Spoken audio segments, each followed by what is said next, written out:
هذا الشيخ الأنصاري من ماتت أمه الحوزة تعطلت أسبوع كامل، مرجع.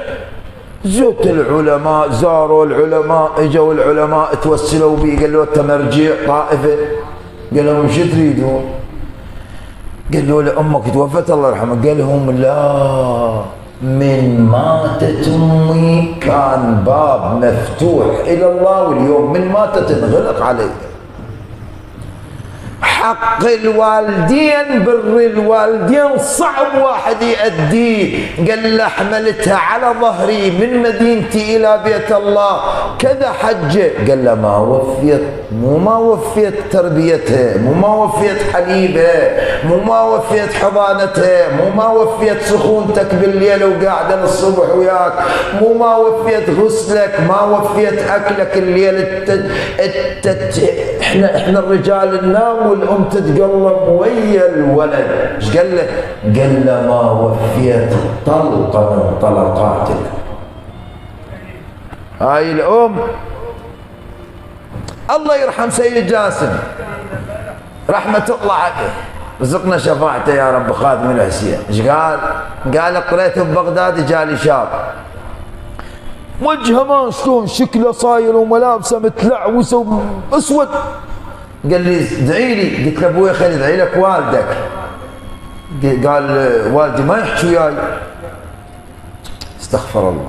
قال والدي ما يحكي وياي. قال له امشي، اذا والدك ما يحكي وياك لو مو ادعي لك انا، لو كلها تدعي لك ما يستجاب الدعاء. قال كا والدي ما يرضى، زعلان علي. قال زعلان ازحف له سعوف ولا تعوفه. قال انا فقير، لا عندي زوجه، ما عندي اطفال، لا عندي مرتب. قال له روح خير يرضى عنك والدك.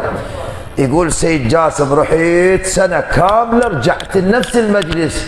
يقول فد واحد من المجلس شلون وجهه اللؤلؤ نور وبيده وليد جالي. قال لي سيدنا. قلت له تفضل ابويا. قال تتذكر اللي اجاك قال لك اسالك الدعاء؟ قلت له لا. قال هذا اللي متحاكي ويا والده؟ قلت له اي عرفته. قال انا. قلت له شنو صاير بيك؟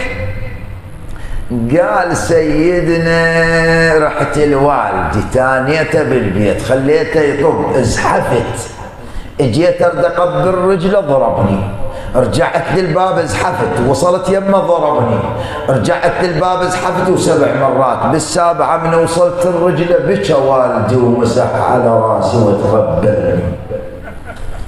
قال له بثلاث ايام تعينت، خلال شهر بين اكو انقطاع الدوره وحمل زوجتي، 9 اشهر هذا وليدي صار له 3 اشهر. شوفوا هاي كلها ببركه والد.